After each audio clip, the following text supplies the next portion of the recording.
Assalamualaikum warahmatullahi wabarakatuh. Hari ini saya berada di Blang Bintang di kebun kurma Barbate. Kita telah melihat di sini dulu tanah gersang. Rupanya setelah saya mendengar cerita Pak Mari tadi bahwa kurma ini dapat menetralkan pH tanah. Luar biasa.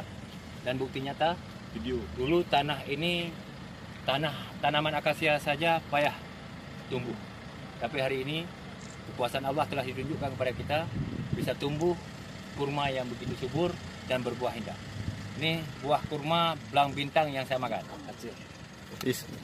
Luar biasa. Luar biasa. Saya pikir ini menjadi pilot project untuk kawasan lahan yang gersang. Yang kedua, untuk lahan bekas tambang. Seperti beberapa daerah itu yang pH-nya sudah sangat rendah, tanah rusak. Rupanya tanaman kurma ini dapat menetralkan pH tanah. Informasi yang saya dapat tadi awal 4, hari ini sudah 6,5. Tidak ada perlakuan apapun di luar daripada itu selain menanam kurma. Maka ini menjadi iktibar perhatian kita semua untuk terus bisa kita gunakan, kita manfaatkan lahan tidur, lahan gersang yang selama ini tidak terberdayakan. Terima kasih.